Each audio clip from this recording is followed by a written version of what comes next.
Please take your seats.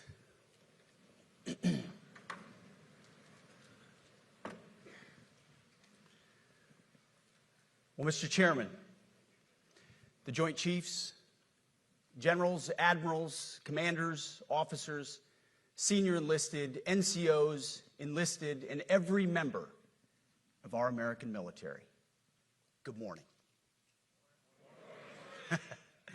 Good morning and welcome to the War Department, because the era of the Department of Defense is over. You see, the motto of my first platoon was, "Those who long for peace must prepare for war." This is, of course, not a new idea. This crowd knows that. The origin dates to the 4th century Rome and has been repeated ever since, including by our first commander-in-chief, George Washington, the first leader of the War Department. It captures a simple yet profound truth. To ensure peace, we must prepare for war. From this moment forward, the only mission of the newly restored Department of War is this: warfighting. Preparing for war and preparing to win. Unrelenting and uncompromising in that pursuit. Not because we want war. No one here wants war. But it's because we love peace. We love peace for our fellow citizens. They deserve peace, and they rightfully expect us to deliver it. Our number one job, of course, is to be strong so that we can prevent war in the first place. The president talks about it all the time. It's called peace through strength. And as history teaches us, the only people who actually deserve peace are those who are willing to wage war to defend it. That's why pacifism is so naive and dangerous. It ignores human nature and it ignores human history. Either you protect your people and your sovereignty, or you will be subservient to something or someone. It's a truth as old as time. And since waging war is so costly in blood and treasure, we owe our republic a military that will win any war we choose, or any war that is thrust upon us. Should our enemies choose foolishly to challenge us, they will be crushed by the violence, precision, and ferocity of the War Department.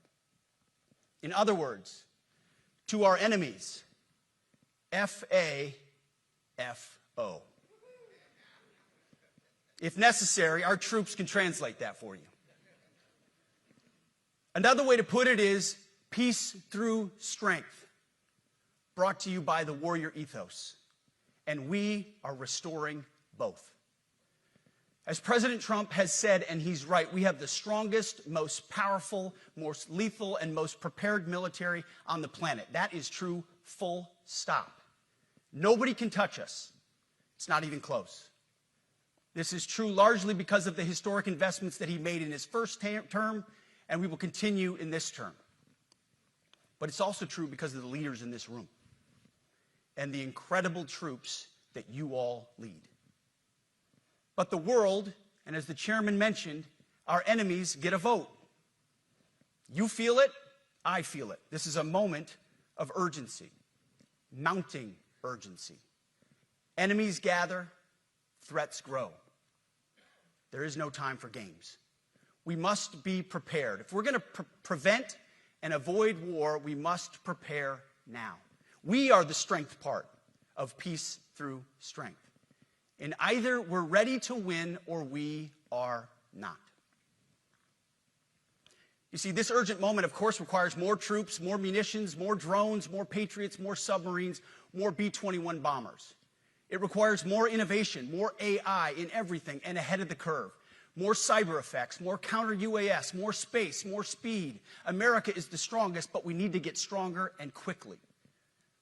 The time is now, and the cause is urgent. The moment requires restoring and refocusing our defense industrial base, our shipbuilding industry, and onshoring all critical components. It requires, as President Trump has done, getting our allies and partners to step up and share the burden. America cannot do everything. The free world requires allies with real hard power, real military leadership, and real military capabilities. The War Department is tackling and prioritizing all of these things. And I'll be giving a speech next month that will showcase the speed, innovation, and generational acquisition reforms we are undertaking urgently. Likewise, the nature of the threats we face in our hemisphere and in deterring China is another speech for another day, coming soon. This speech today, as I drink my coffee, this speech today is about people, and it's about culture. The topic today is about the nature of ourselves. Because no plan, no program, no reform, no formation will ultimately succeed unless we have the right people and the right culture at the War Department. If I've learned one core lesson in my 8 months in this job, it's that personnel is policy. Personnel is policy. The best way to take care of troops is to give them good leaders committed to the warfighting culture of the department. Not perfect leaders, good leaders. Competent, qualified, professional, agile, aggressive, innovative, risk-taking, apolitical, faithful to their oath and to the Constitution. Eugene Sledge, in his World War II memoir, wrote, quote, "War is brutish, inglorious, and a terrible waste. Combat leaves an indelible mark on those who are forced to endure it. The only redeeming factors are my comrades' incredible bravery and their devotion to each other." In combat, there are thousands of variables, as I learned in Iraq and Afghanistan, and as so many of you did in so many more places. Leaders can only control about 3 of them. You control how well you're trained, mostly how well you're equipped, and the last variable is how well you lead. After that, you're on your own. Our warfighters are entitled to be led by the best and most capable leaders. That is who we need you all to be. Even then, in combat, even if you do everything right, you may still lose people because the enemy always gets a vote. We have a sacred duty to ensure that our warriors are led by the most capable and qualified combat leaders. This is one thing you and I can control, and we owe it to the force to deliver it. For too long, we've simply not done that. The military has been forced by foolish and reckless politicians to focus on the wrong things. In many ways, this speech is about fixing decades of decay. Some of it obvious, some of it hidden. Or as the chairman has put it, we are clearing out the debris, removing the distractions, clearing the way for leaders to be leaders. You might say we're ending the war on warriors. I heard someone wrote a book about that. For too long, we've promoted too many uniformed leaders for the wrong reasons, based on their race, based on gender quotas, based on historic so-called firsts. We've pretended that combat arms and non-combat arms are the same thing. We've weeded out so-called toxic leaders under the guise of double-blind psychology assessments, promoting risk-averse, go-along-to-get-along conformists instead. You name it, the department did it. Foolish and reckless political leaders set the wrong compass heading, and we lost our way. We became the woke department, but not anymore. Right now, I'm looking out at a sea of Americans who made a choice when they were young men and young women to do something most Americans will not, to serve something greater than yourselves, to fight for God and country, for freedom and the Constitution. You made a choice to serve when others did not, and I commend you. You are truly the best of America. But this does not mean, and this goes for all of us, that our path to this auditorium on this day was a straight line, or that the conditions of the formations we lead are where we want them to be. You love your country, and we love this uniform, which is why we must do better. We just have to be honest. We have to say with our mouths what we see with our eyes, to just tell it like it is in plain English, to point out the obvious things right in front of us. That's what leaders must do. We cannot go another day without directly addressing the plank in our own eye, without addressing the problems in our own commands and in our own formations. This administration has done a great deal from day one to remove the social justice, politically correct, and toxic ideological garbage that had infected our department, to rip out the politics. No more identity months, DEI offices, dudes in dresses. No more climate change worship. No more division, distraction, or gender delusions. No more debris. As I've said before, and will say again, we are done with that shit. I've made it my mission to uproot the obvious distractions that made us less capable and less lethal. That said, the War Department requires the next step. Underneath the woke garbage is a deeper problem, and a more important problem that we are fixing and fixing fast. Common sense is back at the White House, so making the necessary changes is actually pretty straightforward. President Trump expects it. And the litmus test for these changes is pretty simple.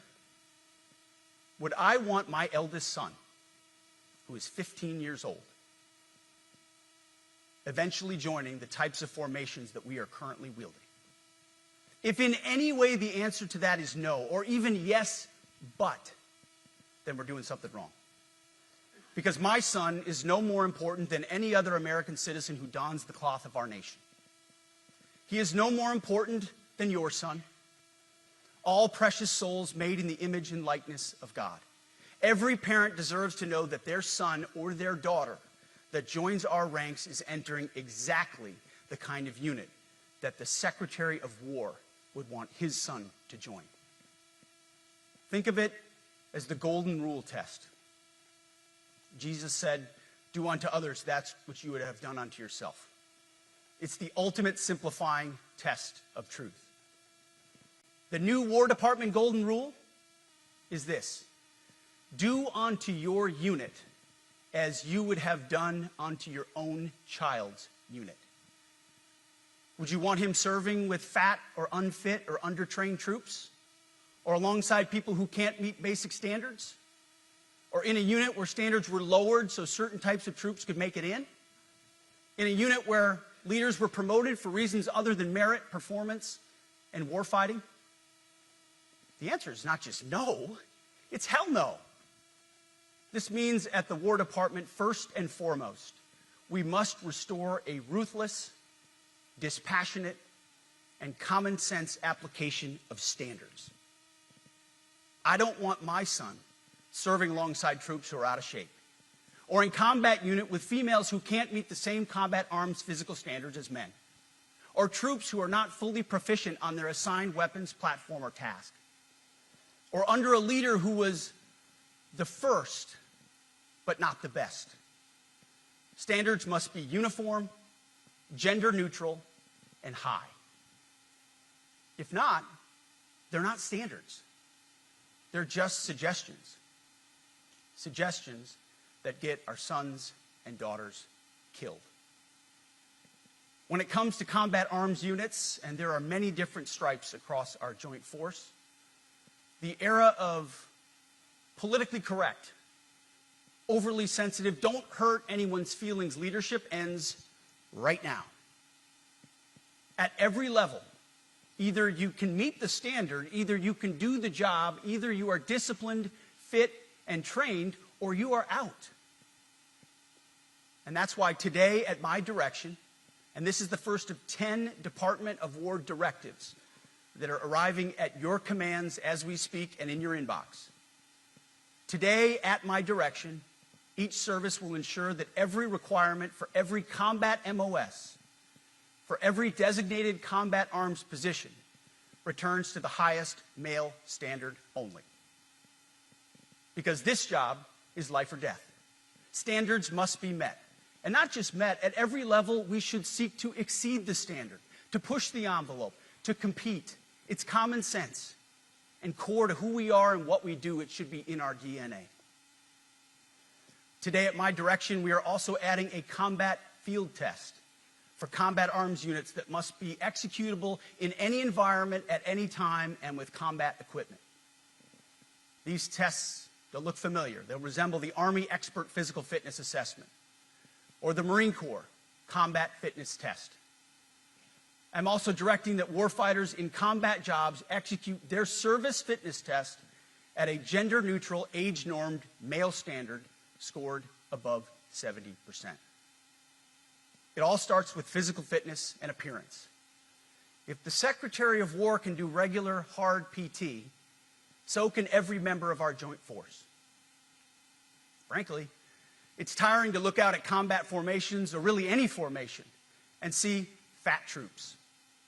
Likewise, it's completely unacceptable to see fat generals and admirals in the halls of the Pentagon and leading commands around the country and the world. It's a bad look. It is bad, and it's not who we are. So whether you're an airborne ranger or a chairborne ranger, a brand new private or a 4-star general, you need to meet the height and weight standards and pass your PT test. And as the chairman said, yes, there is no PT test. But today, at my direction, every member of the joint force at every rank is required to take a PT test twice a year, as well as meet height and weight requirements twice a year, every year of service. Also today, at my direction, every warrior across our joint force is required to do PT every duty day. Should be common sense. I mean, most units do that already, but we're codifying it. And we're not talking like hot yoga and stretching. Real hard PT, either as a unit or as an individual. At every level, from the Joint Chiefs to everyone in this room to the youngest private, leaders set the standard. And so many of you do this already. Active, Guard, and Reserve. This also means grooming standards. No more beards, long hair, superficial individual expression. We're going to cut our hair, shave our beards, and adhere to standards. Because it's like the broken windows theory of policing. It's like when you let the small stuff go, the big stuff eventually goes. So you have to address the small stuff. This is on duty, in the field, and in the rear. If you want a beard, you can join Special Forces. If not, then shave. We don't have a military full of Nordic pagans. But unfortunately, we have had leaders who either refused to call BS and enforce standards, or leaders who felt like they were not allowed to enforce standards. Both are unacceptable. And that's why today, at my direction, the era of unprofessional appearance is over. No more beardos. The era of rampant and ridiculous shaving profiles is done. Simply put, if you do not meet the male-level physical standards for combat positions, cannot pass a PT test, or don't want to shave and look professional, it's time for a new position or a new profession. I sincerely appreciate the proactive efforts the secretaries have already taken in some of those areas, service secretaries.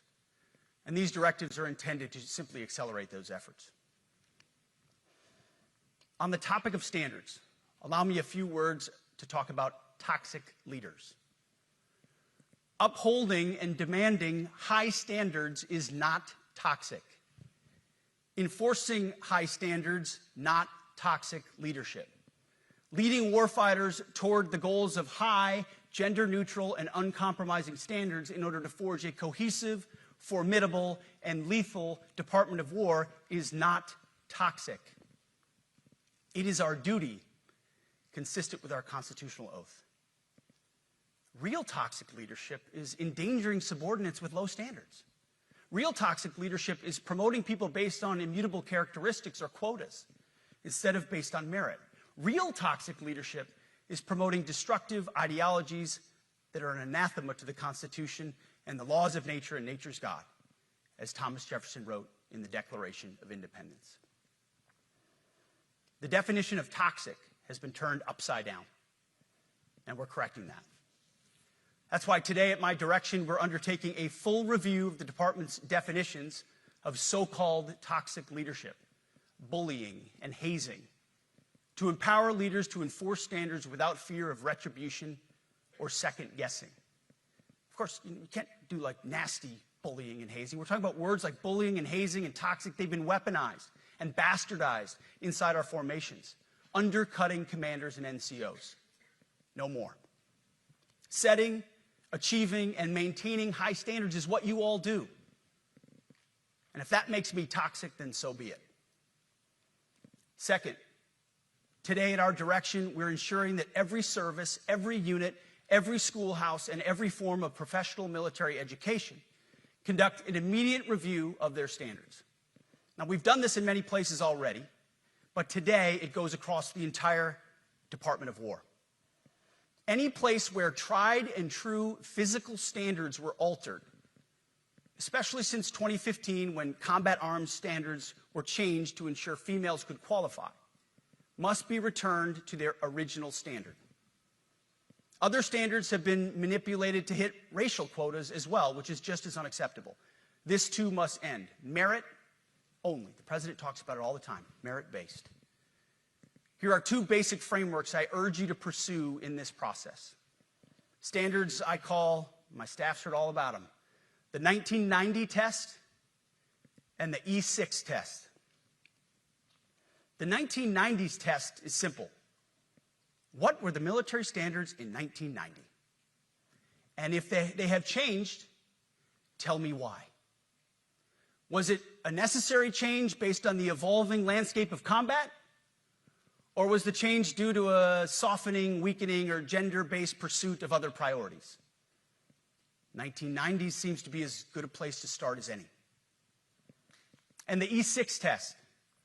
Ask yourself, does what you're doing make the leadership, accountability, and lethality efforts of an E6, or frankly an O3, does it make it easier or more complicated? Does the change empower staff sergeants, petty officers, and tech sergeants to get back to basics? The answer should be a resounding yes. The E6 test, or O3 test, clarifies a lot, and it clarifies quickly. Because war does not care if you're a man or a woman. Neither does the enemy. Nor does the weight of your rucksack, the size of an artillery round, or the body weight of a casualty on the battlefield who must be carried. This, and I want to be very clear about this, this is not about preventing women from serving. We very much value the impact of female troops. Our female officers and NCOs are the absolute best in the world. But when it comes to any job that requires physical power to perform in combat, those physical standards must be high and gender neutral. If women can make it, excellent. If not, it is what it is. If that means no women qualify for some combat jobs, so be it. That is not the intent, but it could be the result, so be it. It will also mean that weak men won't qualify because we're not playing games. This is combat. This is life or death. As we all know, this is you versus an enemy hell-bent on killing you. To be an effective, lethal fighting force, you must trust that the warrior alongside you in battle is capable, truly